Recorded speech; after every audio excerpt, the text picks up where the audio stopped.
दोस्तों आप देख रहे हैं लालटेन भोजपुरी और आप लोगों का एक बार फिर से लालटेन भोजपुरी चैनल पर स्वागत है।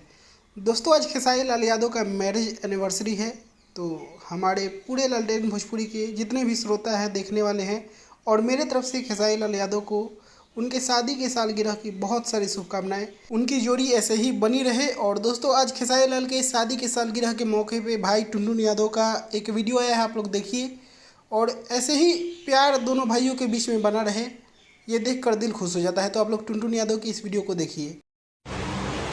नमस्कार प्रणाम, हम भोजपुरी का टुनटुन यादव और बड़ी खुशी की बात है कि कलाकारों के दिल के धड़कन दबंग स्टार बड़े भैया खेसारी लाल यादव जी और चंदा यादव भाभी के मैरिज एनिवर्सरी डे पर हमारे तरफ से बहुत बहुत बधाई बा। भगवान से प्रार्थना रहे कि तार लोग की जोड़ी सलामत रहे, तुम लोग एक दूसरे के सातों जन्म में पावल, तारा लोग में एक दूसरे के लिए अटूट प्यार रहे। Love you, happy marriage anniversary day Khesari Lal Yadav भैया और चंदा यादव भाभी जी।